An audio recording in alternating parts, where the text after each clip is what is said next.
बिहार के बाद अब राजस्थान में भी महिला कर्मचारी और अधिकारियों की पीरियड्स लीव को लेकर एक बहस छिड़ी हुई है। हालांकि इस बीच समाज कल्याण बोर्ड के अध्यक्ष अर्चना शर्मा ने लीव की जगह वर्क फ्रॉम होम का सुझाव दिया है। लेकिन क्या वाकई राजस्थान के जो महिला कर्मचारी और अधिकारी हैं उन्हें लीव की आवश्यकता है या वर्क फ्रॉम होम की आवश्यकता है? इस पर खास बात करने के लिए राजमेक्स जो महिला और कर्मचारी और अधिकारियों के जो संगठन है उसके कुछ पदाधिकारी हमारे साथ हैं, इनसे बात करते हैं।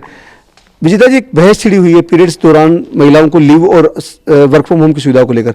आपका संगठन किस तरह से इसको देखता है और आप लोग क्या सुझाव सरकार को दे रहे हैं? देखिए, ये बहुत अच्छी बहस शुरुआत हुई है और इसको हम अप्रिशिएट करते हैं, क्योंकि हमारे महासंघ का जो प्रमुख उद्देश्य रहा है वो है कि हमें महिलाओं को अपनी फुल एफिशिएंसी से काम करने के लिए वैसा वर्किंग एनवायरनमेंट मिले। तो ये इस दिशा में एक हम सोचते हैं कि एक कदम सरकार ने और अर्चना जी ने और जो महिला नेत्रियां हैं वो बढ़ा रही हैं, तो ये बहुत ही अच्छी चीज़ है। और क्योंकि ये जो पीरियड लीव है, इसके लीव देने के लिए हम लोग भी इसके फेवर में नहीं है कि पीरियड लीव दी जाए। जैसा कि अर्चना जी ने कहा कि वर्क फ्रॉम होम का उन्होंने सुझाव दिया है, ये हम लोग भी इसको अप्रिशिएट करते हैं। लेकिन इसके साथ में हमें वर्क फ्रॉम होम यानी हम घर से निकल के हमारी एफिशिएंसी से हम काम करना चाहते हैं और वापस हम बैक टू होम हो रहे हैं।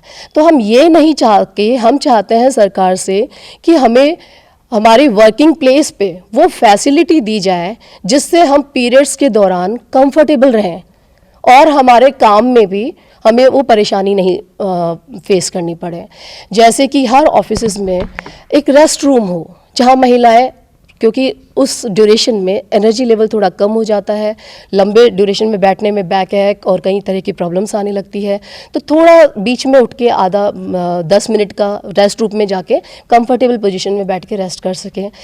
एक इससे भी ज़्यादा इम्पॉर्टेंट है, क्योंकि हमारा एसोसिएशन सभी विभागों से जुड़ा हुआ है।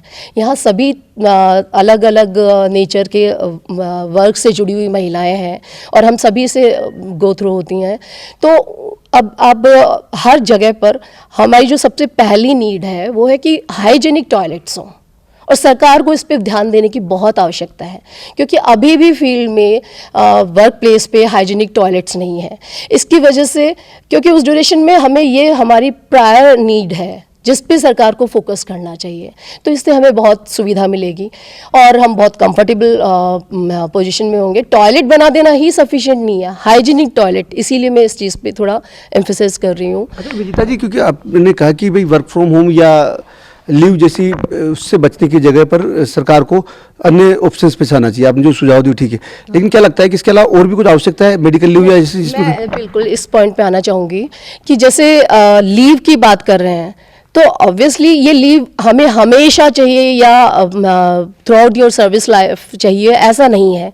लेकिन कभी कभी हमें ऐसी स्थिति होती है कि हम कंफर्टेबल नहीं होते या बहुत ज़्यादा हमें हेल्थ वाइज इश्यू होती है या परेशानी होती है, तो यदि सरकार इस दिशा में कार्य करती है कि हमें मेडिकल लीव महिलाओं को कुछ एडिशनल कर दी जाए, तो ये उनके लिए ज़रूर बेनिफिट हो सकता है कि पीरियड्स में अगर कोई हेल्थ प्रॉब्लम है तो वो मेडिकल लीव ले लें, एडिशनल मेडिकल लीव लेके प्रॉपर रेस्ट करें और अपने हेल्थ पे कॉन्सेंट्रेट करें। अच्छा, आप क्योंकि फील्ड में हैं और फील्ड इंस्पेक्टर भी हैं ट्रैफिक में, आप किस तरह से देखते हैं कि ये सुझाव जो आ रहे हैं ये फिजिबल है वर्क फ्रॉम होम का या लीव को लेकर? उसको आप किस तरह से देखते हैं, या इसके अलावा आपको लगता है कि नहीं और ऑप्शन पे जाना चाहिए, सरकार को सोचना चाहिए? बिल्कुल, मैं बताना चाहूँगी आपको, आपके माध्यम से सबको बोलना चाहूँगी कि जैसे मैं फील्ड जॉब या ऐसी महिलाओं को मैं नेतृत्व करती हूँ जहाँ पे लोग यूनिफॉर्म सर्विसेज में हैं, तो उनके लिए पॉसिबल नहीं होता, जैसे ट्रैफिक पुलिस में हैं या ट्रांसपोर्ट में हैं या किसी और यूनिफॉर्म सर्विसेज में हैं, तो उनके लिए वहाँ आसपास टॉयलेट्स भी नहीं होते एक्चुअली। तो ऐसी जब पीरियड्स चल रहे हैं किसी महिला के, तो उसके लिए बड़ा हाइजीनिक कंडीशंस और टॉयलेट्स और ये सब अवेलेबल नहीं होता। मुझे लगता है कि जो जैसे फील्ड में लेडीज़ हैं तो वो उनका काम एक तरह से रुक ही जाएगा, वो अगर ऐसी जो महिलाएं इस तरह की जॉब्स में हैं, जैसे जो डॉक्टरी पेशा है हमारा, जो चिकित्सकीय उसमें है या एजुकेशन में है जहाँ महिला बाहुल्य हैं, तो ये बहुत सारी लेडीज़ के साथ सेम टाइम एक ही समय में बहुत सारी लेडीज़ पीरियड्स से उसमें हो रही होंगी, तो क्या उन सबको लीव ले लेनी चाहिए? ये थोड़ा सा कंट्रोवर्शियल मुद्दा है, बहुत संजीदा मुद्दा है। वर्क फ्रॉम होम हम फील्ड में जैसे काम करने वाली महिलाएं हैं उनके लिए संभव नहीं है। वर्क फ्रॉम होम क्या हम लोग कैसे कर पाएंगे? हम चालान घर से बैठ के नहीं कर सकते। तो इन महिलाओं के लिए अगर कभी आवश्यकता हो तो हमें मेडिकल लीव मिल जाए। क्योंकि आप डॉक्टर भी हैं, तो किस तरह से आप देखती हैं, क्योंकि जो एक विषय है, क्योंकि सेंसिटिव विषय है, तो इसमें आपको लगता है कि जो ऑप्शंस आ रहे हैं वो सही है, या किस तरह से महिलाओं को दिक्कतों का सामना करना पड़ता है? एज फैक्टर के हिसाब से बताइए, और किस तरह से क्या मेडिकल जरूरत होती है? अभी जैसे विजेता जी ने भी बताया है, स्वाति जी ने भी बताया है, मैं जो मेंस्ट्रुएशन को लेकर बहुत सारे लोगों को भ्रांतियाँ रहती है कि ये कोई बीमारी है या फिर इससे कुछ कॉम्प्लिकेशंस होते हैं, ऐसा कुछ भी नहीं है। It's a normal physiological process जो आपके 13-14 साल की उम्र में शुरू होता है और 40-45 साल की उम्र तक आपका चलता है। तो it's a normal physiological process, और हर एक महिला की बॉडी ईस्ट्रोजन और प्रोजेस्टेरोन जो 2 हार्मोन्स होते हैं जो पीरियड्स और ये सबको साइकिल को मैनेज करते हैं, हर एक महिला की बॉडी उन हार्मोन्स को अलग अलग तरीके से रिस्पॉन्ड करती है। कुछ महिलाओं को पीरियड से पहले इतनी ज़्यादा दिक्कत होती है कि चिड़चिड़ापन रहेगा, उनकी जो वर्किंग कैपेसिटी होगी वो पीरियड से ज़्यादा, जिसको हम प्री मेंस्ट्रुअल सिंड्रोम कहते हैं, प्री मेंस्ट्रुअल सिंड्रोम में वो ज़्यादा इफ़ेक्ट होती है। काम ढंग से नहीं कर पाएंगी, कॉन्सेंट्रेट नहीं कर पाएंगी, चिड़चिड़ी रहेंगी।